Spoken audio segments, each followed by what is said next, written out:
ፈጣሪ ወጥቶ ከመቅረት ይሰውረን። በጣም ነው የሚያሳዝነው። ይህንን ቪዲዮ እስከ መጨረሻው ድረስ አድምጣችሁ ራሳችሁን ከክፉ ነገር ጠብቁ።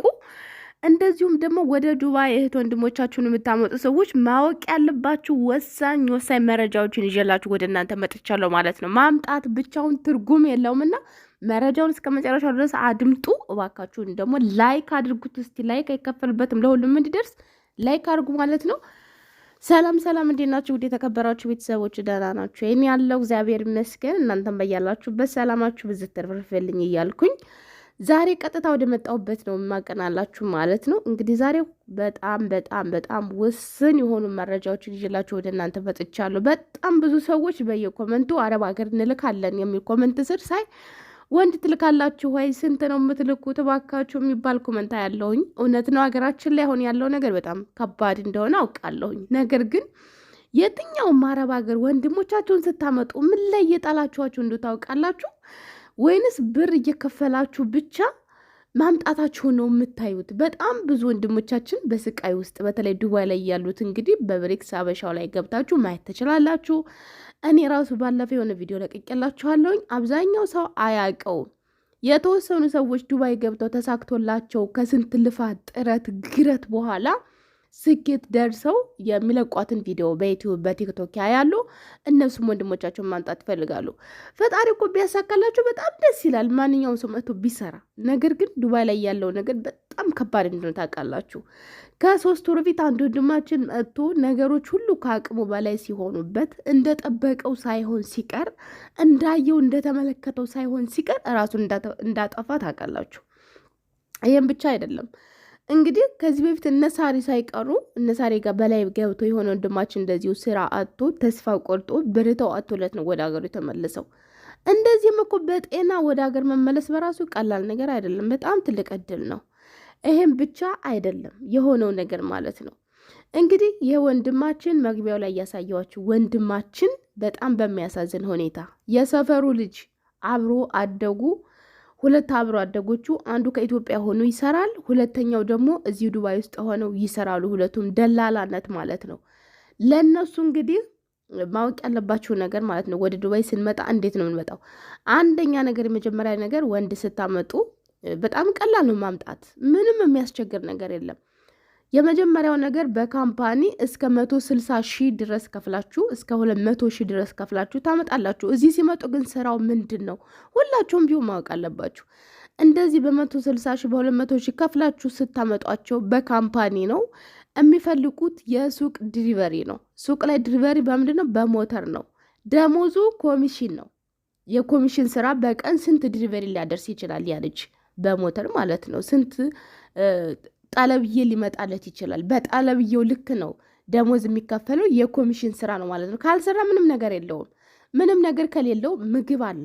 በጣም ማወቅ ያለባችሁ ነገር ዱባይ ላይ በጣም ሙቀት ነው፣ በጣም ከባድ ነው። መብላት መጠጣት የግድ ይላችኋል እዚህ ሀገር ላይ ስትኖሩ ማለት ነው እንጂ እንደ ነገሩ የሚኖርበት ሀገር አይደለም። እንደዚያ ሆናችሁ ግን ምግብ መብላት ሳትችሉ መጠጣት ሳትችሉ መጨረሻችሁ በሽተኛ ነው የምትሆኑት። እና ይህ ወንድማችን እንግዲህ ስራ ሲጠፋ የደላላው የሰፈሩ ልጅ በመጀመሪያ ደረጃ ከኢትዮጵያ ይሄን ያህል ብር ያስከፍላል። እዚሁ ዱባይ ላይ ከመጣ በኋላ ደግሞ 8000 ድርሃም እንዲከፍል ነው ያደረገው ማለት ነው። 8000 ድርሃም ኬት ያመጣል? የሚሰራው የኮሚሽን ስራ ነው። በጣም ከባድ ነው። ያም እንደድላችሁ ነው። አንዳንዶቹ የኮሚሽን ስራ ይሰሯቸዋል። ሌላ ደግሞ ኮንትራክሽን፣ ያው የቀን ሰራተኝነት ህንፃ ላይ ማለት ነው። እንደዚያ ነው የምትሰሩት። እንደዚያ ሆናችሁ 8000 በጣም ከባድ ነው። የቤት ኪራይ አለ፣ ቀለብ አለ፣ ወጪ አለ። ያለውን ፕሮሰሱን እንደዚህ ቢል ነገራችሁ አልችልም። በጣም ከባድ ስለሆነና ያንን ካረገ በኋላ ልጁ ካቅሙ በላይ ሲሆን ስራም ሲጠፋ አውጥተው ይጥሩታል ጎዳና ላይ። እንግዲህ አሁን ላይ የኮላሊት በሽተኛ እንግዲህ አይን አይቶ ልብ ይፈርዳል በላይ ሳሪ ራሷ ማለት ነው። በቃ አንገቱ ስር አጥንቱ እንዳለ ወጥቷል። መንቀሳቀስ አይችልም። ያው እንግዲህ በዚህ ሙቀት ጎዳና ላይ ተጠላችሁ ሳትበሉ ሳትጠጡ ኑሮ ምን ያህል ሊከብድ እንደሚችል ማሰብ አይከብድም። ምን ያህል ከባድ እንደሆነ ማለት ነው። ዱባይ ላይ ለደቂቃ እንኳን ፀሐይ ላይ መቆም አትችሉም። እንደው ለደቂቃ ከቤት ውስጥ እንኳን በረንዳ ውስጥ ወጣ ስትሉ ሙቀቱ እንደ ወረርሽኝ ውርርስ ያደርጋችሁ ያስታውቃል። ከበረንዳ ደግሞ ወደ ቤት ስትገቡ የቤት ውስጥ ያለው ቅዝቃዜ ማለት ልዩነቱ ያኔ ሰማይና ምድር በጣም ከባድ እንደሆነ ላስረዳችሁ ነው። እና ይሄ ወንድማችን ከአንድ በኩል አገር ቤት ገንዘቡን ጨፍጭፎ ተበድሮ ከየትም ያምጣው ሸጦም ይሁን የሆነ እቃውን ምንም ይሁን ምን እዚያ ገንዘቡን ጨፍጭፏል። እዚህ ከመጣ በኋላ በገዛ ልጆቹ በገዛ ወንድሞቹ ነው እንደዚህ የተጫወቱበት ማለት ነው። የሰፈሩ ልጆች የሌለውን ብር ክፈል በማለት በማስጨነቅ የአእምሮ በሽተኛ እንዲሆን፣ ኩላሊት በሽተኛ እንዲሆን፣ ምግብ ሳይበላ እንግዲህ በጣም በሚያሳዝን ሁኔታ ሳሬ ላይ ቀርቦ 8,000 ድርሃም ነው እዚህ ከመጣው በኋላ ክፈል ያለኝ ሲል ልጁ ቀረበ። ያኛው ቀረብ ተብሎ ሲቀርብ ምንድን ያለው 8,000 አይደለም 4,000 ያልኩት እሱንም ደግሞ ካምፓኒውን ስለጠየቀኝ ነው እንጂ እኔ አይደለሁም ብሎ ነው እንደዚያ የዋሸው ማለት ነው። 4,000 ቀንሶ ገብታችኋል።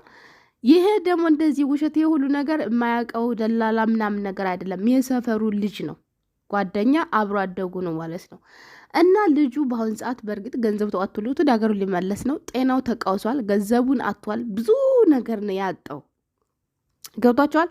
እናንተ ታዲያ ምንም በማታውቁት ደላላ በሌላ በኩል እንዴት ነው ሰው የሚመጣው? ከ450 ሺህ እስከ 500 ሺህ ከፍላችሁ ነው የምታመጡት ማለት ነው።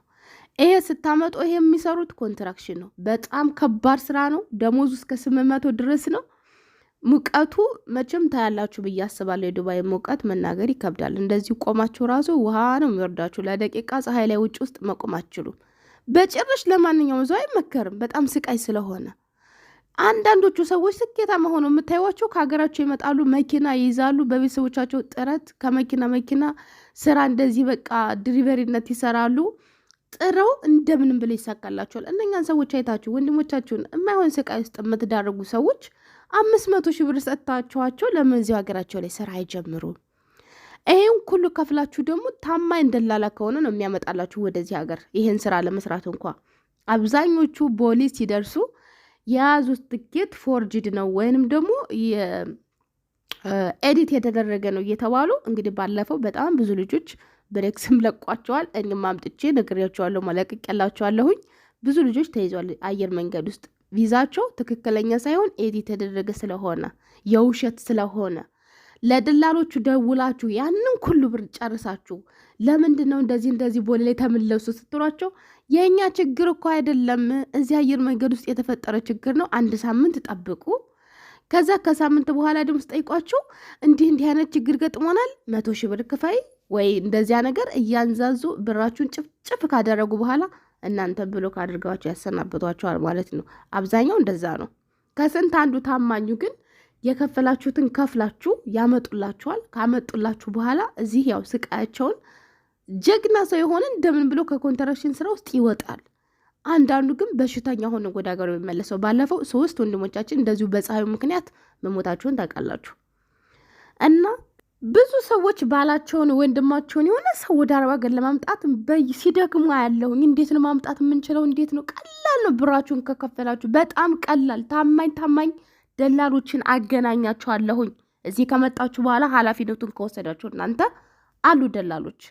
እነሱን ግን አምጥታችሁ አጠቅሟችሁም። ይህን ማወቅ አለባችሁ። ካመጣችሁ ደግሞ እናመጣለን ካላችሁ የራሳቸውን መኪና የራሳቸውን ሱቅ የምትከፍቱላቸው ከሆነ መቼም የተሻለ ነው ብዬ አስባለሁኝ። በዚህ መንገድ ታማኝ ደላሎችን ከፈለጋችሁ አገናኛችኋለሁኝ።